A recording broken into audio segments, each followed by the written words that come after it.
નમસ્કાર દર્શક મિત્રો, હું પીનલ આપનું સ્વાગત કરું છું મારા ખાસ કાર્યક્રમ ઊંચી ઉડાન બનશે આસાનમાં। તો આ કાર્યક્રમના નામથી જ આપને જાણકારી મળી હશે કે જો આપને કોઈ પણ સ્ટુડન્ટ્સ હોય કે કોઈ પણ એવા યંગસ્ટર્સ હોય કે જેમને ભારત દેશથી બહાર એટલે કે ફોરેનમાં ભણવા માટે કે પછી કોઈ કામ માટે કે પછી રહેવા માટે કે સ્થાયી થવા માટે જવું હોય તો આ કાર્યક્રમ થકી આપને ઘણી બધી એડવાઇસ મળશે।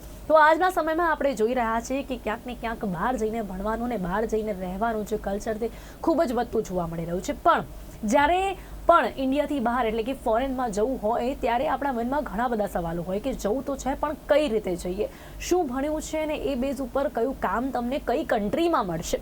એનાથી પણ મોટો સવાલ એ હોય છે કે કઈ રીતે જઈ શકાય છે, કઈ રીતે આઈએલટીએસની એક્ઝામ આપવાની હોય છે, કઈ રીતે કયા કન્સલ્ટન્ટને પસંદ કરવાનું હોય છે, કઈ રીતે એક્ઝામ આપીને ત્યાં જવાનું હોય છે। જો કોઈને પીઆર બનવું હોય તો પણ ઘણા બધા સવાલો, ઘણી બધી મૂંઝવણ તમારા મનમાં આવે છે। તો આવી જ ઘણી બધી મૂંઝવણો કે જે આપના મનમાં હોય કે જે ઘણા સવાલો આપના મનમાં હોય તેના જવાબો આપને મળશે આ કાર્યક્રમ થકી। અને બધા જવાબ આપવા માટે એડવાઇસ આપવા મળશે એટલે કે ઇમિગ્રેશન એડવાઇસ આપવા માટે અમારી સાથે અહીંયા છે ઇમિગ્રેશન एक्सपर्ट वैशाली सिंह जी। वैशाली सिंह जी, आपका स्वागत है, वेलकम टू द शो। नमस्कार गुजरात न्यूज़ को और मेरे प्यारे दर्शकों को। तो सबसे पहले जितने भी हमारे व्यूअर्स हैं उन्हें बता दूं कि आपको इमिग्रेशन की एडवाइस देने के लिए जो हमारे साथ यहाँ पे इमिग्रेशन एक्सपर्ट हैं उन्हें इस फील्ड में यानी कि इमिग्रेशन के इस फील्ड में 9 साल से भी ज़्यादा का एक्सपीरियंस है और इसी के साथ 1000+ लोगों यानी 1000 से भी ज़्यादा लोगों को वो फॉरेन भेज चुके हैं सक्सेसफुली। तो उन्हीं से आपको भी एडवाइस मिलेगी, आपके मन में भी जो भी सारे सवाल हैं। तो वैशाली जी, हम यहाँ पर ये शो की शुरुआत करें उससे पहले मेरे मन में एक सवाल है कि आपने ये जो प्रोफेशन आपका पसंद किया है जैसा कि इमिग्रेशन एक्सपर्ट यानी वीज़ा एक्सपर्ट, ये जो प्रोफेशन आपने पसंद किया उसका क्या रीज़न है, खास क्या वजह है? जी देखिए, ये प्रोफेशन चूज़ करने का मेरा सबसे बड़ा रीज़न ये है कि किसी को कंसल्ट करना मेरा पैशन है। Basically this business is my passion, क्योंकि किसी का ये फ़ॉरेन किसी को जाना बहुत बड़ी बात होती है, ठीक है। ये किसी के करियर का सवाल होता है, किसी की लाइफ का सवाल होता है। हर इंसान जो फॉरेन जाना चाहता है उसका एक ड्रीम होता है। सो मैं ऐसा समझती हूँ कि ये अगर मैं बिज़नेस कर रही हूँ तो इससे मैं बहुत सारे लोगों के सपने पूरे कर रही हूँ। इसलिए मैं ऐसा समझती हूँ कि ये बिज़नेस से ज़्यादा बेस्ट मेरे लिए कुछ नहीं हो सकता था, क्योंकि ये मेरा पैशन है।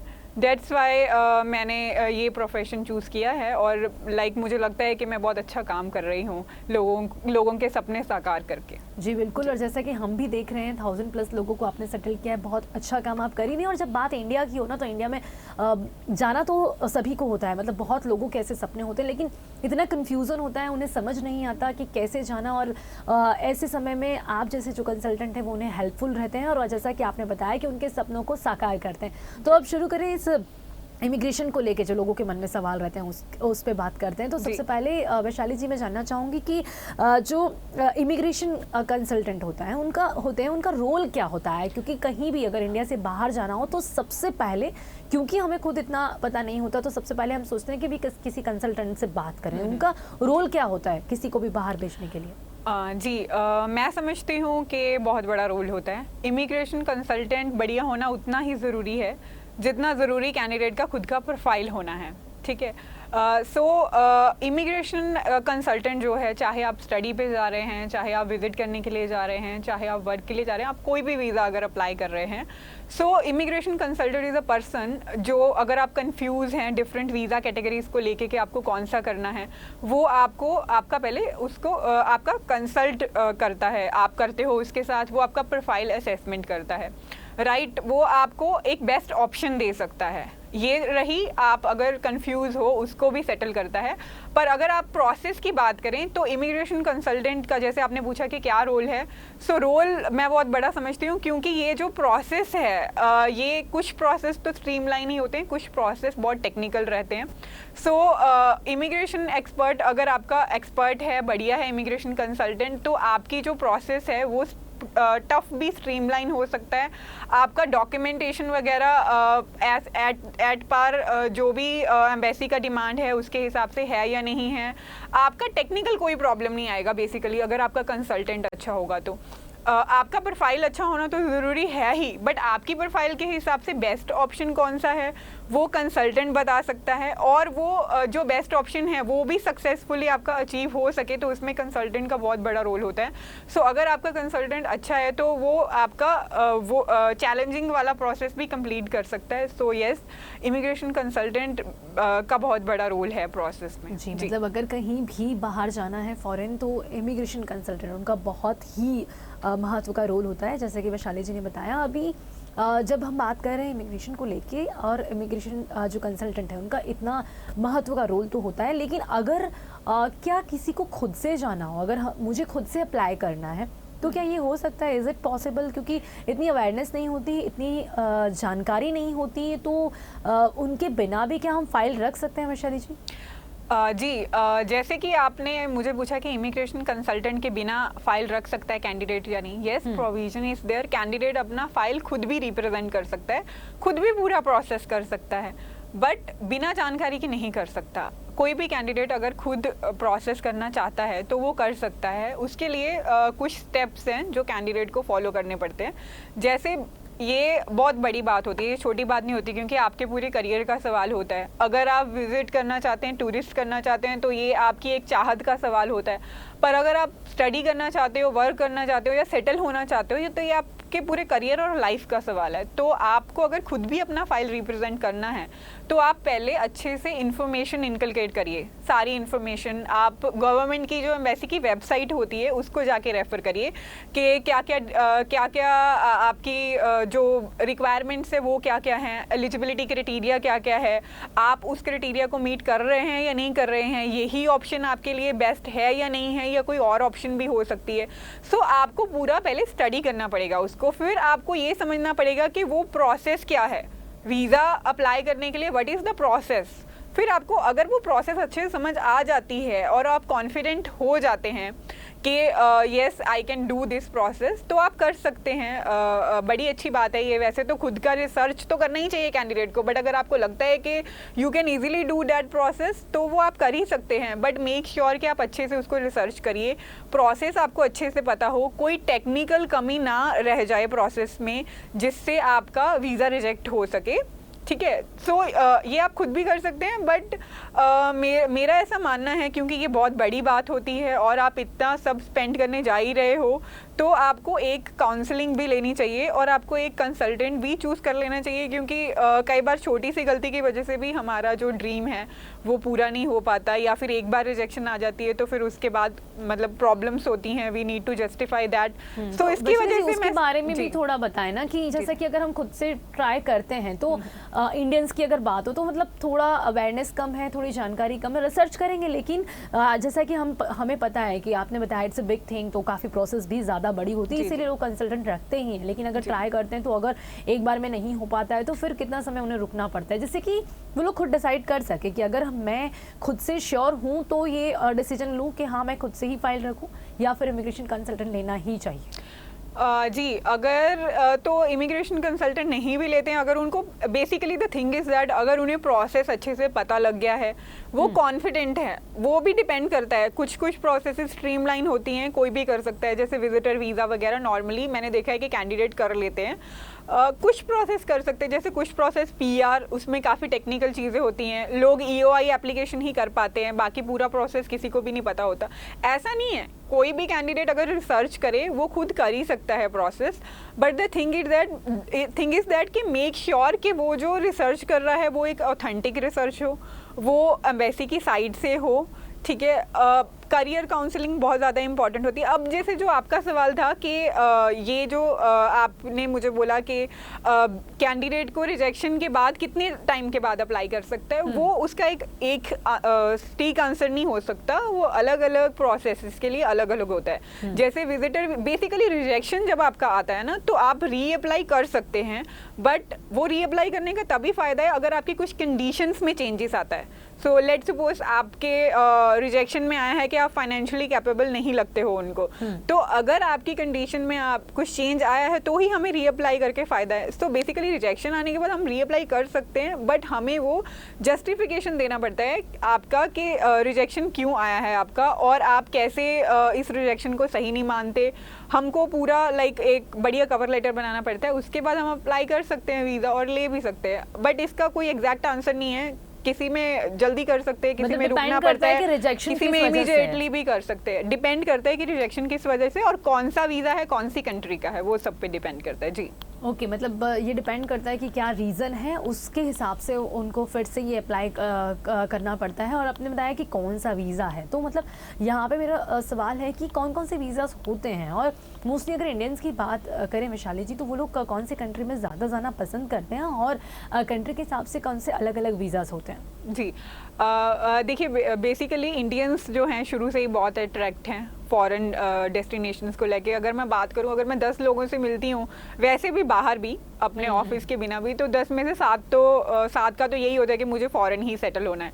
सो अगर बेसिकली बात करें तो यूरोपियन कंट्रीज़ की तरफ ज़्यादा अट्रैक्ट होते हैं इंडियंस, जैसे जो बड़ी कंट्रीज़ हैं, यूएसए, अमेरिका है, यूएसए मतलब United states of America, America itself, Canada है, यूके है, यूनाइटेड किंगडम, शेंजन है, फिर शेंजन की 27 कंट्रीज़ जैसे फ्रांस हो गया, स्विट्ज़रलैंड हो गया, नीदरलैंड्स हो गया, ठीक है, इसके बिना जर्मनी है, ठीक है। सो ये सब जो बड़ी कंट्रीज़ हैं उसमें भी जाते हैं हमारे कैंडिडेट्स, जैसे वो अलग अलग पर्पसेस के लिए होता है, जैसे किसी को घूमने जाना होता है, किसी को स्टडी करने जाना होता है, किसी को वर्क करने जाना होता है। सो ये सब जो बड़ी कंट्रीज़ हैं उनको कैंडिडेट्स ज़्यादा प्रेफर करते हैं। Apart from that Schengen countries में भी बहुत सारी अच्छी कंट्रीज़ हैं, कॉम्पिटिटिव हैं, जो कनाडा की, यूएसए की, उनमें भी कैंडिडेट्स जाना प्रेफर करते हैं। और जो अदर यूरोपियन कंट्रीज़ हैं जो शेंजन का पार्ट नहीं हैं, उनमें भी कैंडिडेट्स प्रेफर करते हैं। अब उसके बिना अगर हम बात करें सिंगापुर वगैरह की, वहाँ पे भी कैंडिडेट्स जाते हैं। सो इट डिपेंड्स, मतलब सबका अपना अपना चॉइस होता है। सो बेसिकली ये सब कंट्रीज़ जो मैंने आपको बताया, Canada, USA, UK, Schengen, Singapore, ये सब कंट्रीज़ में ज़्यादातर लोग इंटरेस्टेड होते हैं। यस जी, तो उन कंट्रीज़ के हिसाब से अलग अलग वीज़ास भी होते हैं वैशाली जी? जी जी तो जी उसके जी, बारे जी. में भी अगर हम दर्शकों को बता सकें। बेसिकली हर कंट्री में हर तरह का वीज़ा होता है, डेट डिपेंड्स। सो अगर हम वैसे वीज़ा कैटेगरीज की बात करें तो हम 2 पार्ट्स में उसको डिवाइड कर सकते हैं, जैसे इमिग्रेशन कैटेगरी के वीज़ास और नॉन इमिग्रेशन कैटेगरी के वीज़ास। इमिग्रेशन कैटेगरी यानी आपको प्रॉपर सेटल होने के लिए जाना है वहाँ पे, ठीक है, और नॉन इमिग्रेशन मतलब आप टेम्परेरी बेसिस पे जा रहे हो। नॉन इमिग्रेशन की अगर हम बात करें, उसमें कौन कौन से वीज़ास आते हैं, जैसे टूरिस्ट या विजिटर वीज़ा हम बोल सकते हैं। टूरिस्ट वीज़ा यानी आपको किसी कंट्री में घूमने फिरने के लिए वहाँ पे जाना है, टूर करने जाना है, राइट। वो जैसे मेनली लोग कनाडा को प्रेफर करते हैं टूर करने के लिए, शेंजन को प्रेफर करते हैं टूर करने के लिए, राइट। सो टूरिस्ट वीज़ा घूमने फिरने के लिए होता है। उसके बिना विजिटर वीज़ा होता है। विजिटर वीज़ा यानी आपका कोई उधर है, किसी भी कंट्री में आपका कोई रिलेटिव है या फिर आपका कोई ओकेजन है जिस पे आपको विजिट करने के लिए जाना है, जैसे लाइक बिजनेस विजिटर वीज़ा भी हो सकता है, कोई कॉन्फ्रेंस अटेंड करने के लिए भी हो सकता है, किसी रिलेटिव को मिलने के लिए भी हो सकता है। सो ये हो गया टूरिस्ट और विजिटर वीज़ा। उसके बाद आते हैं स्टडी वीज़ा पे। स्टडी वीज़ा भी मोस्टली सारे कंट्रीज़ में ऑप्शन अवेलेबल होते हैं। स्टडी वीज़ा यानी अगर आप वहाँ पे स्टडी करने के लिए जा रहे हो, ठीक है, वहाँ की यूनिवर्सिटी में एडमिशन लेना पड़ता है, उसके ऑफर लेटर के बेसिस पे हम लोग वीज़ा प्रोसेस कर सकते हैं। Tourist oblique visitor visa, study visa. उसके बाद आते हैं वर्क परमिट्स, जैसे अगर आपको जॉब करने के लिए वहाँ पे जाना है किसी कंट्री में, उसके लिए आपके पास कोई भी एम्प्लॉयर का जॉब ऑफर चाहिए होता है। Apart from that other categories के वीज़ा आ जाते हैं टेम्परेरी, जैसे स्पाउसल डिपेंडेंट वर्क परमिट, जैसे आपके स्पाउस को जाना है, आप स्टूडेंट या वर्क पे हो, ठीक है, वो सब वीज़ास। तो ये हो गया टेम्परेरी कैटेगरी के वीज़ास। उसके बिना इमिग्रेशन कैटेगरी के वीज़ास होते हैं, जैसे आपको पीआर लेना है किसी कंट्री में या फिर कोई लॉन्ग टर्म का वीज़ा लेना है। पीआर यानी परमानेंट रेजिडेंसी, आप परमानेंटली किसी कंट्री में सेटल होना चाहते हो। तो अगर हम पीआर की बात करें, सो पीआर के लिए कनाडा मेन अट्रैक्टिंग पॉइंट रहता है, क्योंकि कनाडा का पॉलिसी अच्छा है। अपार्ट फ्रॉम दैट ऑस्ट्रेलिया भी डायरेक्ट पीआर देता है। सो कनाडा और ऑस्ट्रेलिया को लोग ज़्यादा प्रेफर करते हैं पीआर के लिए। सो बेसिकली ये कंट्रीज और ये कैटेगरी के वीज़ास, या फिर अगर हम पीआर में भी 2 कैटेगरीज आती हैं, इकोनॉमिक इमिग्रेशन और बिजनेस इमिग्रेशन।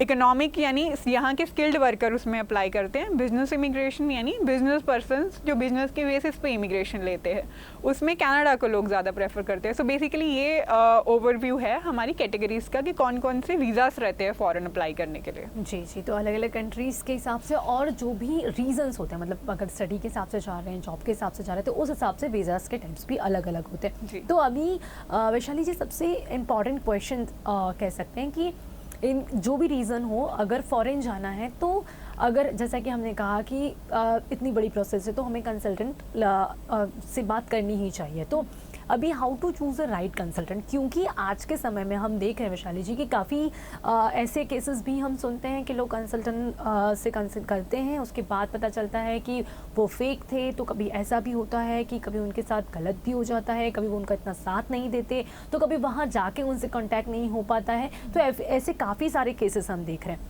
तो सबसे ज़्यादा इम्पॉर्टेंट तो यही हो जाता है कि अगर हम सोच रहे हैं, अगर हमको जाना है, तो हम कैसे किस कंसल्टेंट पे भरोसा करें, कैसे चूज़ करें। जी मैम, जैसे कि मैंने पहले ही आपसे चर्चा करी थी कि इमिग्रेशन कंसल्टेंट का बहुत बड़ा रोल होता है प्रोसेस में। सो एक बेस्ट इमिग्रेशन चूज़ करना इज़ वेरी इंपॉर्टेंट। हम कैसे बट मैं लोगों से मिलती हूँ वो बहुत कंफ्यूज होते हैं प्रोसेसेस को लेके, अलग अलग जगह पे अलग अलग तरह के प्रोसेसेस वो सुनते हैं, वो कई बार कंफ्यूज हो जाते हैं और कंफ्यूजन में उनको नहीं पता लगता है कि वो कौन से कंसल्टेंट के पास अपना केस दें। सो एक तरह से सबकी कोशिश होती है कि वो बेस्ट कंसल्टेंट ही चूज़ करे, बट फिर भी कई बार वो इंफॉर्मेशन की अनअवेलेबिलिटी की वजह से रॉन्ग डिसीजन भी ले लेते हैं। सो मैं इस शो के माध्यम से मेरे दर्शकों को ये बताना चाहूँगी कि कौन कौन से फैक्टर्स हैं जो उनको ध्यान में रखने हैं वाइल चूजिंग द कंसल्टेंट। पहले तो मैं वैसे भी बहुत बार बोलती रहती हूँ और मैंने पहले भी बहुत बार बताया है मेरे दर्शकों को कि ये जो है आपको कोई भी प्रोसेस कंसल्टेंट चूज़ करने की वजह से पहले आपको पता होना चाहिए कि आपको क्या करना है। जैसे आपको एक करियर का पूरा अपना फिगर आउट होना चाहिए कि चलो अगर पीआर है तो एक अलग चीज़ है, अगर आपका स्टूडेंट है तो career counselling is very important. So first step is that पहले तो आप अपना ध्यान में रखिए, एक फिगर आउट कर लीजिए फैमिली के साथ डिस्कशन करके कि आपका क्या है, आपका कंट्री कौन सा रहने वाला है, आपका वीज़ा कौन सा रहने वाला है। आप अपने लेवल पे पूरा रिसर्च करिए। अगर आपको लगता है कि आप अपने लेवल पे रिसर्च पूरी नहीं कर पा रहे हो तो आप अलग अलग कंसल्टेंसी के पास basically consultation fees I don't think कि किसी का हो भी सकता है, एक्सेप्शनल केसेस होते हैं, वैसे सब एक बार ही कंसल्ट तो करते ही हैं फ्री ऑफ कॉस्ट, प्रोसेस का ही फीस रहता है मोस्टली। सो आप कंसल्टेंसी के पास जाके जैसे 4 से 5 या जो भी आपको लगता है बेस्ट आपकी नज़र में, उनके पास जाके आप अपना प्रोफाइल असेसमेंट करवाइए। Profile assessment is very important. कई बार कैंडिडेट स्टूडेंट के लिए भी एलिजिबल हो सकता है, पीआर के लिए भी एलिजिबल हो सकता है। सो कौन सा ऑप्शन आपके लिए बेस्ट है वो आप डिस्कस करिए अपने काउंसलर के साथ। आप विजिट करिए वेरियस कंसल्टेंसीज और उसमें आप समझिए कि क्या क्या प्रोसेस है, उससे आपको थोड़ा आइडिया आ जाएगा। फिर आप खुद से भी रिसर्च करिए, जो आप प्रोसेस करवाते हैं ना उसका आपको पूरा पता होना चाहिए कि क्या प्रोसेस है। अगर आप ये सब स्टेप्स फॉलो करेंगे तो कोई भी आपको गलत जानकारी तो दे ही नहीं सकता है, क्योंकि आप एम्बेसी की साइट रेफर करने वाले हो, राइट। सो सबसे पहला स्टेप है प्रोफाइल असेसमेंट करना आपका और बेस्ट ऑप्शन चूज़ करना कंसल्टेंट को चूज़ करने से पहले, राइट। सो अगर आप सॉर्टेड हैं फिर आप बेस्ट कंसल्टेंट चूज़ करने के लिए जा सकते हैं। सो आप बेस्ट कंसल्टेंट जैसे आप 10 लोगों को मिले, राइट। सो आप उसके बाद रेफ़र कर सकते हैं उनकी कंपनी के बारे में आप रिसर्च करिए, उनकी क्या मार्केट में उनकी रेपो क्या है उसके बारे में रिसर्च करिए। अब वो आप कैसे रिसर्च करेंगे, आप उनके रिव्यूज़ टेस्टिमोनियल्स रेफ़र कर सकते हैं। आजकल कोई भी इंटरनेट का ज़माना है, कोई भी किसी के साथ कुछ गलत होता है तो लोग रिव्यूज़ तो डाल ही देते हैं। आप पहले रिव्यूज़ रेफ़र करिए, जो भी उनका पुराना काम होगा कंसल्टेंट का वो रिव्यूज़ में आपको पता लगेगा। सो आप उसको रेफ़र कर सकते हैं बेस्ट कंसल्टेंट चूज़ करने के लिए। एक फैक्टर वो भी रखिए। सेकेंड थिंग इज़ दैट कि एजुकेटेड कंसल्टेंट होना बहुत ज़रूरी है। कंसल्टेंट तो बेसिकली एजुकेटेड ही होता है, पर आज की डेट में बहुत सब लोग एजेंट्स भी कंसल्टेंट बन गए हैं। सो उसमें भी बहुत सब प्रॉब्लम्स आती हैं। सो आपको पहले तो ये देखना है कि आपका जो कंसल्टेंट है उसका क्वालिफिकेशन क्या है, वो वेल एजुकेटेड है, उसको खुद एक आपका काउंसलिंग करना, बढ़िया काउंसलिंग करना आ रहा है। सो एजेंट का एजेंट नहीं, बेसिकली कंसल्टेंट का एजुकेटेड होना बहुत ज़रूरी है। और आपको ये भी ध्यान रखना है कि आप जहाँ से प्रोसेस करवा रहे हो वो एक कंपनी होनी चाहिए, एक इंडिविजुअल पर्सन या एजेंट नहीं होना चाहिए। कंपनी होगी तो उसके पास बैकअप रहेंगे आपके प्रोसेस करने के लिए। इंडिविजुअल पर्सन पे होगा तो अगर उसको कुछ होता है कल को तो आपका प्रोसेस पूरा रुक जाएगा। तो इट शुड बी कंपनी। और उसके बिना, मतलब जैसे मैंने आपको बताया, आपको खुद प्रोसेस का अगर आप रिसर्च कर लेंगे उसके बाद आप ये सब फैक्टर्स कंसिडर कर पाएंगे। सबसे इम्पॉर्टेंट तो ये है कि आपको कंफर्टेबल लगना चाहिए उनके साथ। जो काउंसलर है उनका जो एक अपना एरिया होता है सबका, आपको काउंसलिंग में ही उनका पता लग जाना चाहिए, ठीक है, कि कैसे किसको ज़्यादा नॉलेज है। फिर आपको सब अलग अलग बताते हैं, लोग कंफ्यूज हो जाते हैं, सब अलग अलग नहीं बताते। कंटेंट तो मेनली सेम ही रहता है। कई बार क्या है कि हमने नहीं रिसर्च किया होता है, इसके लिए हम समझ नहीं पाते। सो आपको जो भी काउंसलर समझाता है उसको आपको फिर मैच करना है। प्रोसेस अगर आपको किसी का डिफरेंट लगता है ना, तो आपको वो देखना है कि वैसा प्रोसेस है भी, वो हम कर सकते हैं या नहीं कर सकते, आपको साइट से रेफर करना है। सो जो कंसल्टेंट आपको प्रोसेस के हिसाब से बताता है वो राइट कंसल्टेंट ही है। फिर आपको वेरी इंपॉर्टेंट फैक्टर कि जो भी कंसल्टेंट हो आपका, उस अगर आप कंपनी में करवाते हो तो उसका डायरेक्टर या एमडी, जो मेन पर्सन है, जो ऑपरेशंस का हेड है, वो आपको असेसिबल होना चाहिए। ऐसा नहीं है कि आपने किसी की फेस वैल्यू की वजह से अप्लाई तो करवा लिया बट आप मिल ही नहीं पा रहे हो उनसे।